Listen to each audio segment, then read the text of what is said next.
Bienvenue dans la chaîne de l'entrepreneur. Si vous êtes nouveau, si vous débutez en entrepreneuriat, vous aurez ici sur cette chaîne des outils qui répondront à vos questions. Vous savez comment? En partant justement vers ceux-là qui ont réussi en majorité, en quittant de rien du tout. D'autres ont commencé avec 2000 francs, d'autres avec 4000 francs et ils sont aujourd'hui des patrons de plusieurs entreprises.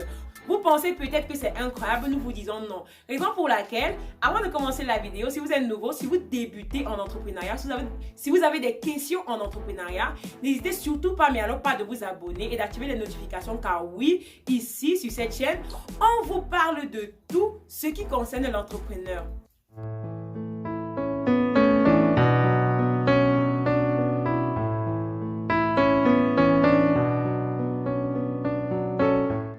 Voilà, bienvenue encore. Aujourd'hui, vous savez, on ira vers cet entrepreneur-là qui est très intéressant.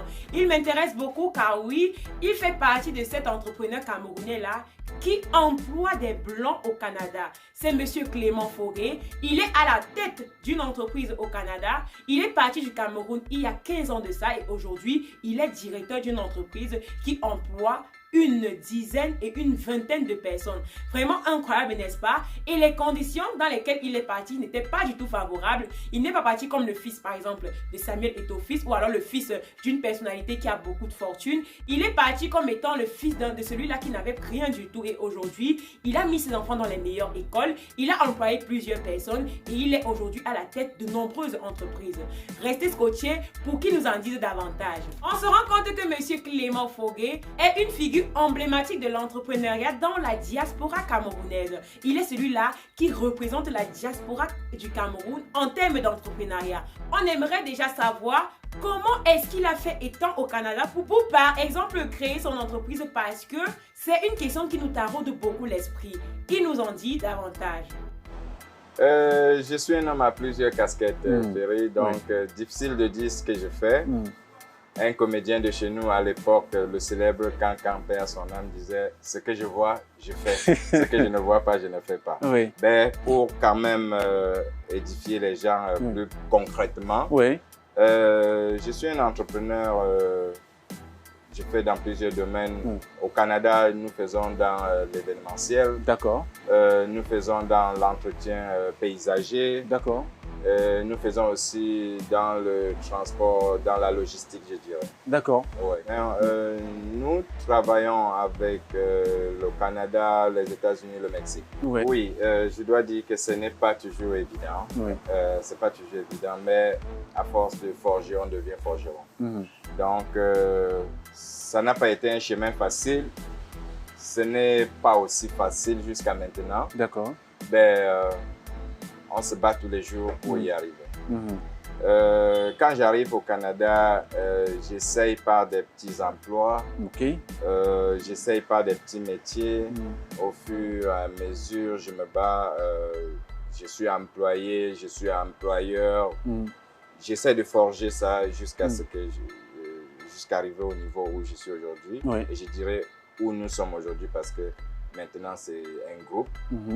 Ce n'est plus seulement moi, donc c'est un groupe. Voilà, c'est dommage déjà de voir que certains jeunes immigrent de façon pas très sérieuse pour aller à l'étranger. On se rend compte qu'il y a beaucoup de morts d'hommes. On kidnappe plusieurs personnes. Déjà, il y a une histoire sur le net qui a vraiment fait fort. Une femme qui allait avec son fils clandestinement. Mais celui-là, Monsieur Alain Fogué, ne l'a pas fait. Il est allé par des voies normales, bien que ce n'était pas facile. Il a réussi et aujourd'hui, il est un entrepreneur à envier. Il est un entrepreneur qui est un modèle et qui est un exemple pour tous les Camerounais qui sont dans la diaspora. On aimerait maintenant savoir quel est l'élément qui a poussé Monsieur Clément Fogué à quitter par exemple son pays parce que moi, je n'ai pas trop pour ambition de quitter le Cameroun. D'ailleurs que si je quitte le Cameroun, ça sera vraiment avec beaucoup de complications, mais bon, c'est pas ça le plus important. On aimerait savoir pourquoi est-ce qu'il a quitté le Cameroun pour aller s'installer ailleurs. Il nous expliquera ça dans la suite car c'est une question qui taraude beaucoup l'esprit. On se dit il y a de l'investissement au Cameroun, il y a beaucoup de terres non cultivées, il y a beaucoup de plantations non cultivées, il y a tellement de Cameroun qui demandent à ce qu'il y ait des entrepreneurs. Mais pourquoi est-ce que Monsieur Alain a choisi d'aller au Canada? Dit seulement 15 ans, bon pour moi je ne vois pas ça comme les fruits de 15 ans parce que déjà quand je quitte le Cameroun, même si financièrement c'était pas aussi bon que ça, mais mentalement c'était au top. D'accord. Donc, et tout ça vient de la tête. D'accord. Que ce soit la pauvreté ou la richesse, ça vient de la tête. Particulier, je dirais, c'est le même qui me ramène au Cameroun aujourd'hui. Oui. Le fait d'inculquer aux autres ce que moi j'ai dans ma tête. D'accord. Dans la connaissance, l'expérience que j'ai. Oui. Quand je quittais le Cameroun, j'étais déjà dans l'entrepreneuriat. Okay. À un niveau, on aura l'occasion de voir certaines photos de l'époque. J'ai visité ça la nuit. C'était vraiment de la nostalgie. On aura l'occasion. Donc, ce qui me fait partie, je me rappelle, j'ai un cahier. Même après 15 ans, j'ai retrouvé ce cahier. Dans lequel j'ai des noms de certains de mes voisins du quartier que j'ai mis. Ils ne savent pas. J'ai dit un jour, quand j'arrive au Canada, voici des personnes que je vais aider. Donc, pour moi, c'était des voisins qui étaient vraiment démunis. D'accord. Donc, voilà quelque chose qui déclenche déjà en moi. Oui. J'ai tellement envie d'aider, mais je me sens faible. D'accord. Et alors, je me dis, peut-être par là-bas, je pourrais avoir plus de possibilités. Oui, plus d'opportunités. Plus d'opportunités. Et puisque la bonne charité commence par soi-même, il y avait déjà l'avenir de mes enfants. Oui. Ah, ça? L'avenir de mes enfants, je me disais, si je continue comme ça, pour une bonne formation à mes enfants, si je dois les envoyer ailleurs, il faudra payer un enfant 10 millions de francs, 15 millions, ce que je n'aurais pas. Oui. Donc, voici les deux éléments. D'accord. Donc, qui revient toujours à l'être humain, le bien-être de l'être humain. Si je peux résumer, pour moi, mon élément déclencheur, c'est le bien-être de l'être humain. Vous vous rendez compte de tout le mal qu'il s'est donné. Vous voyez comment est-ce qu'il est quitté, par exemple, du Cameroun pour le Canada. C'est quelque chose qui est devenu assez difficile, mais pas impossible. Donc, ce que je vous dirais par la suite, c'est de ne pas baisser vos bras. Ne baissez pas les bras, car oui, quand vous baissez les bras, ils se baissent. Quand vous les levez, ils sont levés. Même si c'est dur et même si ça fait mal, donnez-vous des objectifs, par exemple, à atteindre, car oui, c'est en entrepreneuriat qu'on réussit plus facilement et qu'on devient maître de soi-même. Par exemple, avec 1000 francs, comme je le disais en intro, avec 2000 francs, avec 4000 francs, vous pouvez avoir un business lucratif. Et le tout, c'est d'être concentré, c'est de se dire qu'on va atteindre les objectifs, c'est de se donner des objectifs à court, à moyen et à long terme pour pouvoir les atteindre dans le temps. Maintenant, en revenant à M. Alain Foguet, est-ce qu'il pourra dire avec certitude que sa mission est accomplie déjà du côté du Canada? On sait que les entrepreneurs sont très modestes, mais il répondra certainement à notre question. Ferry, je ne dirais pas entièrement accompli, mais je suis en mi-chemin. D'accord. Ouais. Pourquoi? Parce que j'ai parlé de la bonne charité. C'était mes enfants. Par la grâce de Dieu, et je rends vraiment grâce, elles sont dans de très bonnes écoles en Amérique du Nord.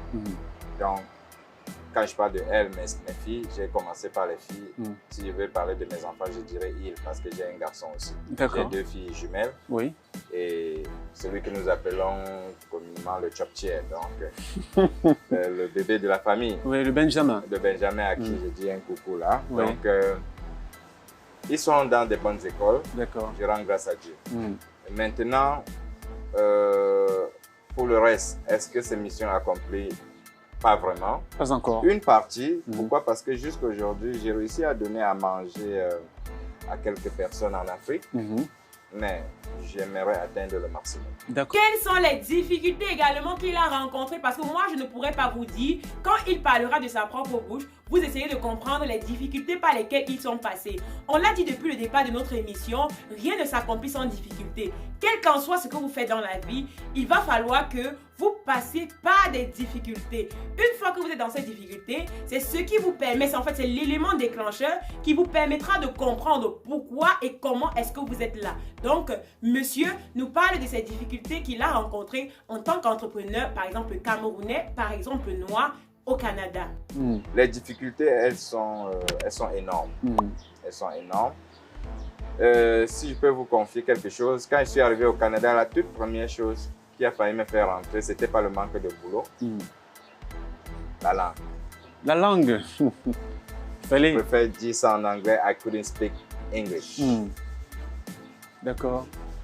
C'était parce que ma première interview, j'ai le boulot où on me paye bien, mais je n'entends même rien de ce qu'on me dit. Voilà la première difficulté.